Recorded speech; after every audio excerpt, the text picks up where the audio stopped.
પાટણ જિલ્લાના હારીજ તાલુકાના કુકરાણા ગામના અરવિંદભાઈ સુખાભાઈ પટેલ બીટેક સિવિલ અને તેમના પત્ની Nilamben Patel MA BEd PG diploma in yoga એ શહેરની સુખ સગવડ છોડીને પ્રાકૃતિક ખેતીને જીવનમાર્ગ બનાવ્યો છે। આજે તેઓ 32 વીઘા જમીનમાં સંપૂર્ણ ગાય આધારિત પ્રાકૃતિક ખેતી કરી રહ્યા છે। દાડમ તેમનો મુખ્ય પાક છે, સાથે કેસર અને સોનપરી આંબા, સફેદ ચંદન, ચણા, અડદ, તુવેર, શાકભાજી અને ગાયો માટે ઘાસચારો ઉગાડે છે।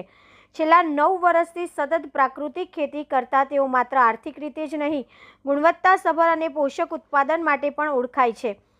તેમના દાડમનું સંપૂર્ણ માર્કેટિંગ તેઓ પોતે જ સંભાળે છે। ગ્રેડિંગ, સોર્ટિંગ અને પેકિંગ તેમના પેક હાઉસમાં થાય છે અને ત્યારબાદ બાંગ્લાદેશ, દુબઈ તથા ભારતના વિવિધ શહેરોમાં નિકાસ થાય છે। સરકારી સહાયથી મળેલા પેકહાઉસ, ડ્રીપ ઇરિગેશન, સ્પ્રે મશીન, પાણીના ટાંકા અને રોપાઓના સહકારથી તેમની ખેતી વધુ સશક્ત બની છે। ચંદન અને આંબાના બગીચા આગામી વર્ષોના ઉત્પાદન આપશે, જે તેમની આવકમાં વધુ વધારો કરશે। આજે તેઓ પ્રાકૃતિક ખેતીથી વાર્ષિક અંદાજે 20 લાખ રૂપિયાની કમાણી કરી રહ્યા છે। અરવિંદભાઈ પણ તેમના પ્રાકૃતિક ખેતીના સંકલ્પને મજબૂત કરતા કહે છે કે રાસાયણિક ખેતીનો માર્ગ સરળ લાગી શકે, પણ અમે સંકલ્પ કર્યો છે કે આવનારી પેઢીને ઝેરમુક્ત અનાજ આપવું છે। પ્રાકૃતિક ખેતી જ અમારા પરિવાર અને સમાજ માટેનો સાચો વિકાસનો રસ્તો છે। દરરોજ સવારે બંને પતિ પત્ની ખેતરમાં સાથે કામ કરે છે અને બપોરે ઘરકામ સંભાળે છે। ખેડૂત પરિવારથી મળેલા સંસ્કાર અને સતત જ્ઞાન પ્રાપ્તિની લાગણીથી તેમને ખેતીને વ્યવસાય નહીં પરંતુ સંકલ્પ બનાવ્યો છે। તેમની સફળતાએ સાબિત કરે છે કે શિક્ષણ અને સંકલ્પ સાથે પ્રાકૃતિક ખેતી અપનાવવામાં આવે તો ખેડૂતો આત્મનિર્ભર બની શકે અને ખેતીને નફાકારક વ્યવસાયમાં ફેરવી શકે। રિપોર્ટર પંકજ સાધુ, પાટણ, હારીજ। નમસ્તે, મારું નામ અરવિંદભાઈ સુખાભાઈ પટેલ, કુકરાણા રહેવાસી છીએ। મારો અભ્યાસ બીટેક સિવિલ અને સાથે સાથે અમે પ્રાકૃતિક ખેતી કરીએ છીએ, જે અમે હાલ 32 વીઘામાં પ્રાકૃતિક ખેતી કરીએ છીએ, જેમાં દાડમ મુખ્ય ક્રોપ છે અમારો, કેસર આંબા, સોનપરી આંબા, સફેદ ચંદન, ચણા, અડદ, તુવેર અને શાકભાજી અને ગાયો માટે ઘાસચારો એ અમે પ્રાકૃતિક છેલ્લા 9 વર્ષથી કરીએ છીએ।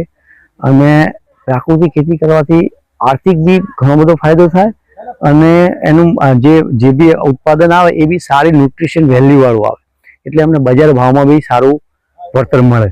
અને બીજું એવું કે અમે અમારા દાડમનું ટોટલ માર્કેટિંગ બાંગ્લાદેશ, દુબઈ અને ઇન્ડિયાના અધર પ્લેસીસમાં કરીએ છીએ, જે અમે અહીંયા જ ગ્રેડિંગ કરીએ છીએ, અહીંયા સોર્ટિંગ કરીએ છીએ અને અહીંથી જ અમે ડિસ્પેચ કરીએ છીએ।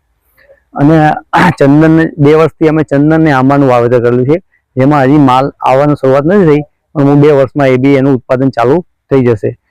પ્રાકૃતિક ખેતી કરવાથી અમને ઘણો બધો ફાયદો થયો છે અને ટોટલી અમે ગાય આધારિત કરીએ છીએ, જેમાં અમને ગવર્મેન્ટ બી ઘણો બધો સપોર્ટ કરે છે। આત્માવાળા બી બહુ સારું એવું ગાઈડન્સ આપે છે, ગાયનો નિભાવ ખર્ચ આપે છે।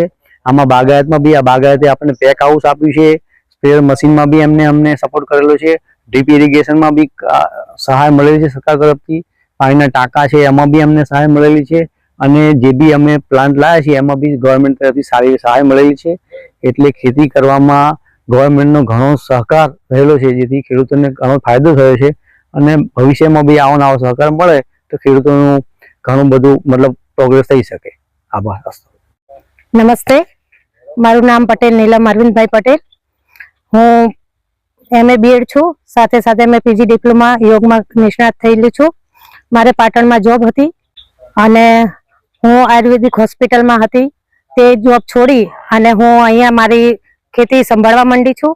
સાથે સાથે અમે પ્રાકૃતિક ગાય આધારિત ખેતી કરી રહ્યા છીએ અને ગાયની સાથે સાથે અમે ગાય ઉપયોગી બને એના માટે અમે જીવામૃત પણ બનાવીએ છીએ। એ જીવામૃત અમે આ દાડમની અંદર આપીએ છીએ અને સાથે સાથે એનું જે ખાતર બને એ પણ અમે એની અંદર આપી રહ્યા છીએ।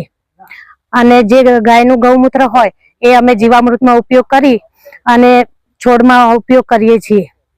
નોકરી છોડવાનું એ જ કારણ કે મારા મિસ્ટર એકલા અહીંયા ફાર્મ પર આવતા હતા અને હું સવારે જોબ પર જતી હતી, તો મને ખેતીમાં ઇન્ટરેસ્ટ હતો, પણ સાથે સાથે મારી જોબ પણ હતી, તો મારે એક ડિસિઝન લેવું પડ્યું કે જોબ કરવા કરતા મારા પોતાનું ફાર્મ છે મારો પોતાનું 30 થી 35 વીઘા જમીન છે, તો એમાં હું ધ્યાન આપીશ તો મને એમાંથી વધારે ઉત્પાદન મળશે.